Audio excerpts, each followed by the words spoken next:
Okay, let's dive in. Yeah, so Today we're tackling something I think, well, pretty much everyone feels, right? that feeling of just drowning in information, Yeah. overwhelm. Exactly. Emails, articles, reports, notifications, it's endless. How do you possibly keep up? Let alone actually learn anything from it, Hmm.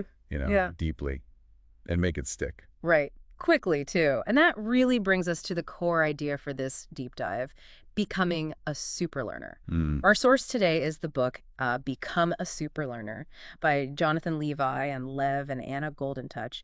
And they define this super learner as, well, someone who can just process and hold on to huge amounts of info really fast. Yeah, synthesize it, understand it, retain it, like abnormally fast. But the key thing to stress right away is this isn't some innate genius thing you're born with. No, definitely not. It's a skill. Or really a set of skills you can actually learn. Yeah. Techniques, habits. And the story behind it is pretty interesting. Jonathan Levi, one of the authors, he was working, I think, in venture capital.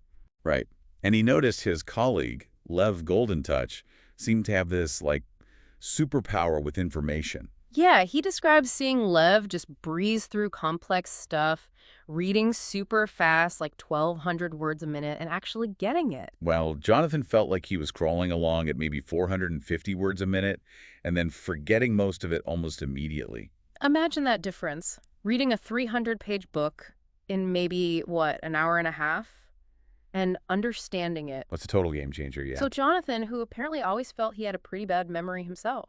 And he mentions being motivated by seeing his grandmother struggle with Alzheimer's, too. Right, so it was personal. He basically decided he had to figure out how Lev and his wife, Anna, who's an education expert, did it. And they taught him. Yeah. And apparently the results were pretty dramatic. He even went on to win memory championships, which is wild. Wow, he talks about it just fundamentally changing how he deals with information with the world, really. And, well, that's the potential promise here for you listening. This isn't just us talking about a book. It's about unpacking a method, a potential pathway for you to change how you learn. Moving beyond those old, maybe frustrating ways we were all taught, making information actually stick and fast. And it starts maybe counterintuitively, not with speed, but with memory. That's the absolute core principle they lay out. Yeah. Improve your memory first. Forget speed reading for a minute. You need the foundation.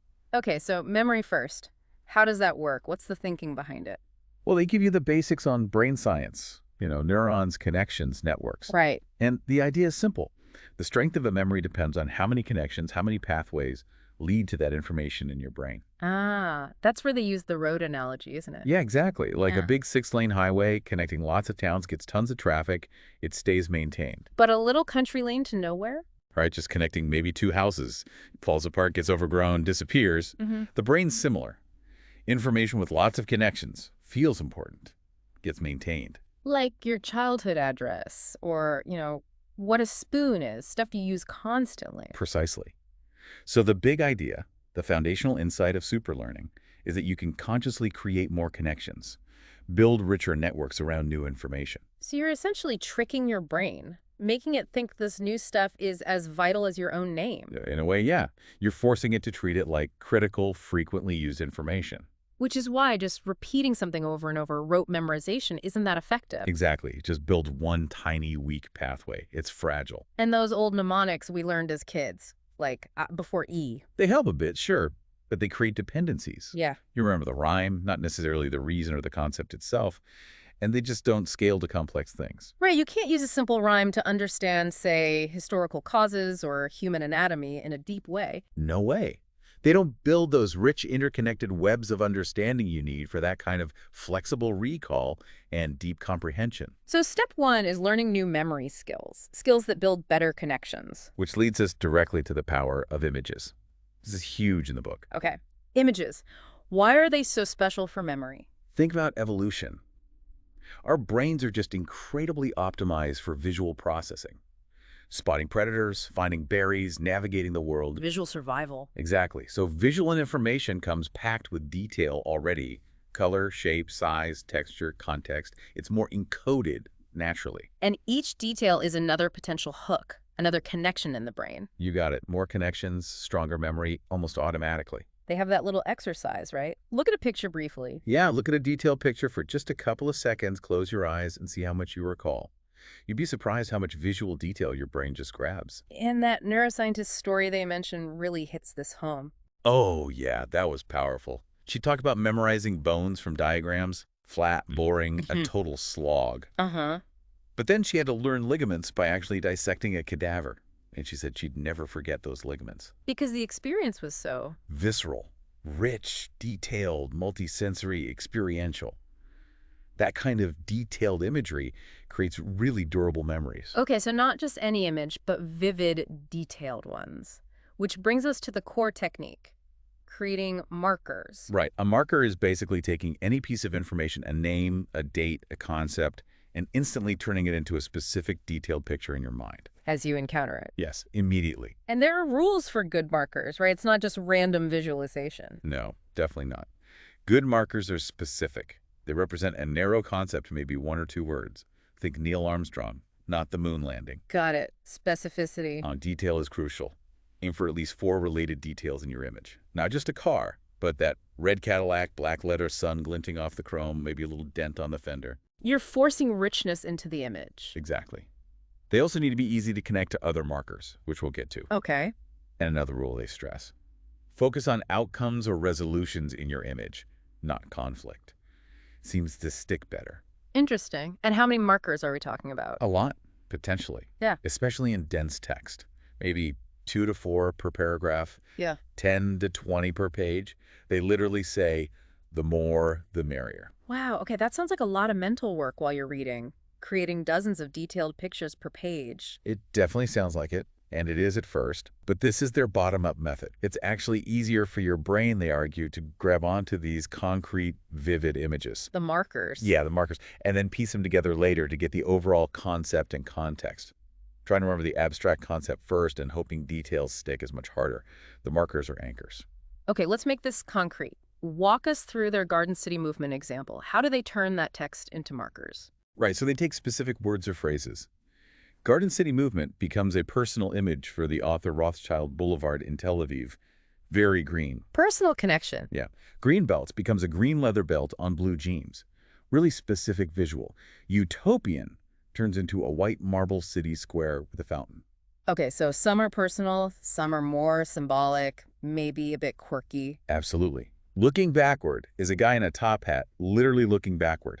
Henry George becomes King George from that movie, The King's Speech. Ah, Poverty might be an image of kids from Great Depression photos.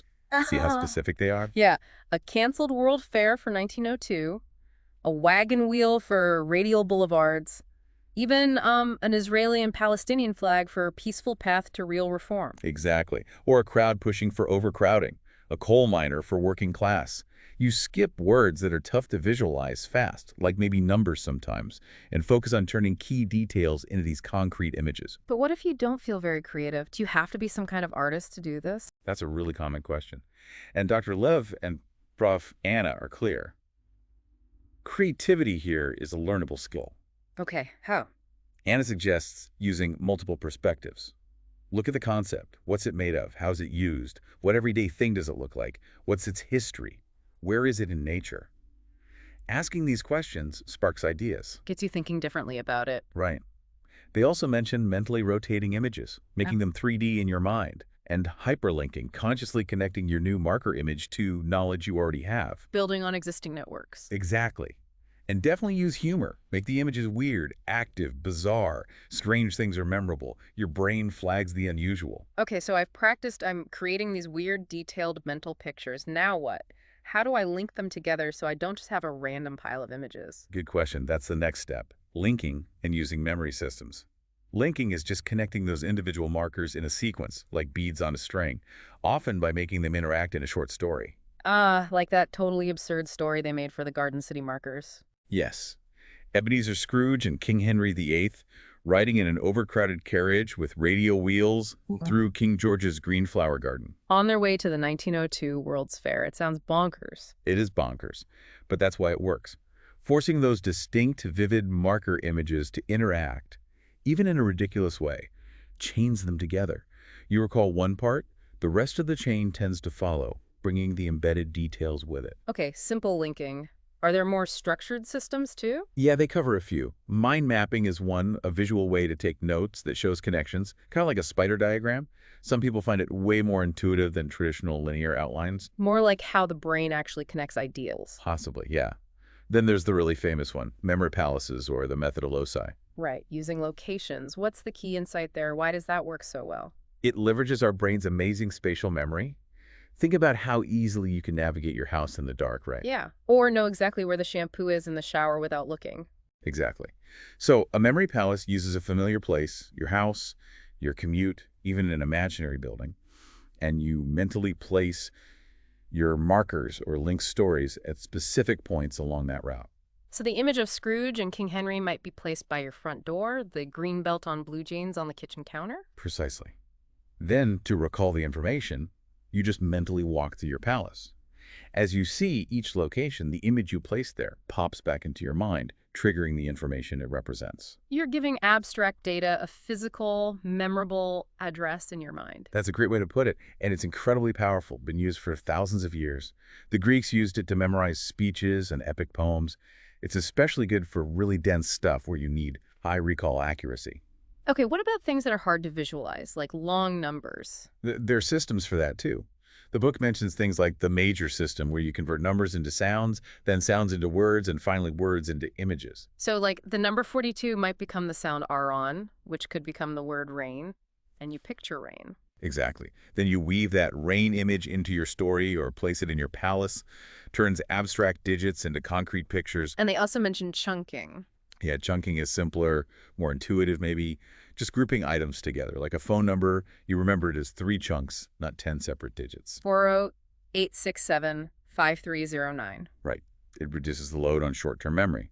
Good for lists or less structured info. Okay, so we've built the memory foundation. Images, markers, linking, palaces, number systems, chunking. Now, how does this connect to actually reading, especially reading faster? Right. This is where we get into the mechanics of reading and speed. And the first kind of non-intuitive step they emphasize is pre-reading. Pre-reading, like before you actually read, doesn't that slow you down? It feels like it might, but for dense material, it's crucial for speed and comprehension later. It's not just casual skimming, it's strategic. You're quickly surveying the text, looking at headings, subheadings, the intro, the conclusion, maybe the first sentence of paragraphs. You're trying to get the structure, the main arguments, key terms, maybe spot a few potential markers. So you're building a mental map before you dive into the details. Exactly, orienting yourself. They link it to the 80-20 rule. Find the 20% of the text that gives you 80% of the core message or structure. It prepares your brain. And this connects to another key idea, creating interest and curiosity. Yes, this is massive. They bring in Malcolm Knowles' ideas about adult learning. We learn best when we see the need for the information, when we see how we can apply it. Pre-reading helps you find those hooks. So as you pre-read, you're actively looking for things that spark questions. Absolutely. You're asking yourself, that's interesting, or wait, how does that relate to what I know? Or using Dr. Leaves' prompts, where might the author be wrong here? How could I actually use this? Finding oddities, potential applications. Right. That process generates genuine curiosity. And that self-generated curiosity is like rocket fuel for focus, especially if you find your attention wandering sometimes. It gives your brain a clear reason to engage when you do the main reading pass. Okay, pre-read for structure and curiosity. Then you start reading properly. What's the big hurdle for speed? The big one is that voice in your head. Subvocalization. Sounding out words silently as you read. Which feels totally normal. It's how most of us read. It is normal, but it's a huge bottleneck for speed. Your reading speed gets capped by your talking speed, usually around, 250 words per minute. Okay. And it's inefficient. You're translating visual symbols into sounds, then sounds into meaning, while also trying to maybe create markers and store things. It adds extra steps and can degrade the quality. So a key part of super learning reading is breaking the sound barrier, learning to read without that inner voice. Essentially, yes. Training yourself to see words as symbols that directly trigger meaning, skipping the auditory step. It also means separating the processes. Read visually first, then pause briefly to do the encoding, the marker creation. How on earth do you stop subvocalizing? It seems automatic. It takes practice.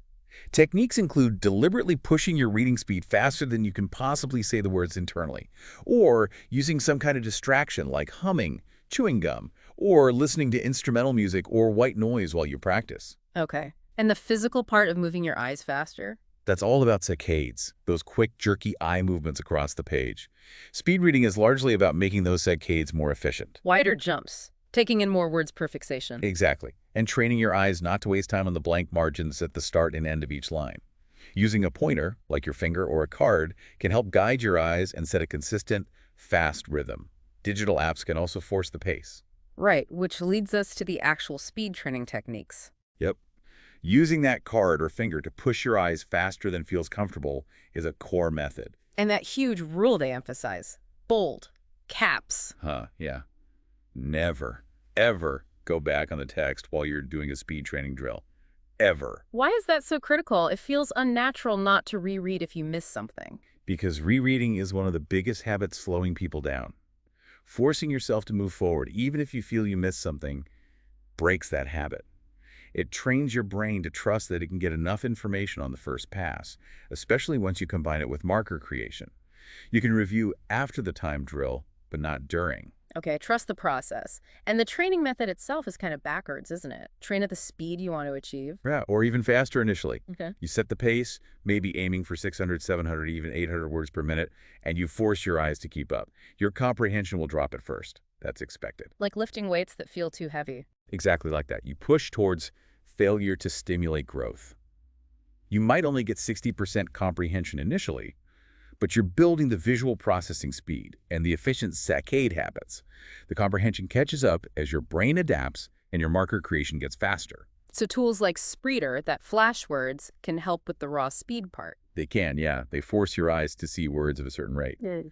But the authors also stress practicing with physical books and a pacer, because that builds the actual eye movement skills, the saccades, better. And crucially, you're not just reading fast blankly, you're trying to create markers while doing this speed training. Yes, that's the integration. Read fast, but incorporate very short micropauses like 1 or 2 seconds max after maybe a paragraph or a logical chunk. And in that tiny pause, You quickly generate a marker or two for the key information you just scanned. This is vital for moving info from that super limited working memory into short-term memory, where it can be linked and processed later. read fast, quick pause, make image, read fast, pause, image. You got it. At first, those markers might be really basic, just an overall feeling, a color, one simple image. But with practice, you get faster at creating more detailed markers, and it starts to feel more automatic, less effortful. And the goal they mention is something like 700 words per minute with maybe 85% comprehension. After consistent practice, maybe around 10 weeks. Yeah, that's the kind of benchmark they suggest is achievable. And they're realistic. Nobody is creating super detailed markers for every single phrase at that speed. The skill is identifying the key info and creating enough good markers to reconstruct the meaning accurately. Okay, makes sense. So you've got the memory system, the reading mechanics, the speed training habit. How do you adapt this for different kinds of learning tasks? Good question. The book gives specific advice. For really dense materials like textbooks, it loops back hard to creating that intense interest and curiosity first. Right, the Malcolm Knowles stuff again. Exactly. You have to force yourself to find relevance. Imagine how you'd explain it to someone. Connect it to people you know with related issues. Use humor, find patterns. Consistency in imagery helps too. Maybe use a specific character or style for all markers related to one topic. Like Dr. Lev's crazy system for remembering the Belgrade transit stats. 5 by 5 by 5, a trellis, infinity, Satan. Perfect example. Completely bizarre, but memorable because it connects abstract numbers to vivid, unique images.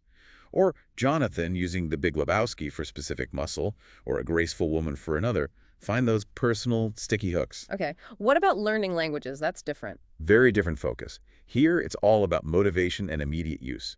Echoing people like Benny Lewis speak from day one, make mistakes. Mistakes become markers. Exactly. A memorable mistake is a learning opportunity. Real-world context is king. Trying to actually communicate, even badly, is way better than abstract grammar drills. And use images heavily. Things like Anki flashcards with just pictures, no translation, like Gabriel Weiner suggests. Connect the foreign word directly to the visual concept. And speed reading itself might work differently depending on the language structure, right? For sure. Some languages are more visually compact than others. What about the classic problem, remembering names and faces? The absolute worst thing is just repeating the name silently. That's one weak neuron firing. Guilty. We all do it. Instead, you have to link it. Connect the name or face to something you already know. Another person with that name, a celebrity, a character. Or create a crazy story linking a feature of their face to their name. Like seeing someone named Jones and immediately picturing them wearing Indiana Jones's hat. Exactly. Or Stephanie the Redhead. Or someone named Sanjana. Maybe picture her basking in the sun next to your friend Jenna. The more ridiculous, the better it sticks usually. Your brain pays attention. This whole system sounds powerful, but also like it requires serious discipline and mental energy. What about overall well-being? Oh, it's absolutely crucial. They emphasize holistic wellness throughout. First, consistent practice is non-negotiable. Even 10 minutes a day keeps the pathways active. But also, be patient. You're rewriting decades of old habits. It takes time. And sleep is vital, right? Totally essential. These are the weightlifting analogy. Muscles grow during rest. Your brain consolidates learning during sleep. Sacrificing sleep to cram is counterproductive for long-term retention. Power naps can help. They suggest 22-24 minutes as optimal. Better than caffeine. And just basic physical stuff. Yeah, don't neglect it. Good posture avoids strain. Stay hydrated, eat reasonably well. Brain training is taxing. You don't want headaches or eye strain derailing you. And keep injecting that creativity and humor into your markers. It keeps your brain fresh and engaged. Make the images active, make them collide, morph them. It sounds like doing all this could actually lead you into that state people talk about, like flow or the zone. Exactly. They connect it to Mihaly Csikszentmihalyi's concept of flow, that state of energized focus, total immersion, enjoyment where time flies. How does super learning help get you there? Well, flow happens when challenge meets skill, when you have clear goals and get immediate feedback. Super learning techniques provide all that. Pre-reading sets clear goals. Marker creation provides an achievable challenge that grows with your skill. Testing your recall gives immediate feedback. It can make the hard work of learning feel less like a chore and more like an engaging game. Okay, wow. So let's try and wrap this up. We've gone on quite a journey through the become a super learner system, Yeah, quite a bit. starting with that fundamental shift. Memory first, building that foundation, Then harnessing the incredible power of vivid, detailed visual markers. linking those markers into stories or placing them in structured memory palaces. Preparing the mind with strategic pre-reading to build structure and, crucially, generate real curiosity. Then tackling the mechanics, breaking the sound barrier of subvocalization, optimizing eye movements, the saccades, And pushing your limits with focused speed training, integrating marker creation on the fly. adapting the skills for dense texts, languages, names. And underpinning it all with holistic wellness practice, sleep, health, and keeping it creative and fun. It really feels like a comprehensive system, not just tips and tricks, but a different approach to learning. Yeah, it aims to fundamentally change how you interact with information, making learning way more active, engaging, and, well, effective. Right. But it's not magic. It takes work. Right. That practice element is key. They include that Thomas Edison quote, don't they? There's no substitute for hard work. Exactly. These are skills. Like any skill, they grow the more you use them, the more you practice. So maybe a final thought to leave people mulling over. The book quotes Einstein. Ah, yes. Once you stop learning, you start dying. Pretty intense. It is. But think about it through this super learning lens. This isn't just about being more efficient for your job or exams. It's potentially about enabling a life where learning never has to stop being deep, engaging, and even joyful. Having the tools to stay curious and actually follow through on that curiosity. Right. What does it really mean to stop learning in that deeper sense? And what happens if you commit to keeping that engine running effectively, maybe even joyfully, every single day? What possibilities open up then?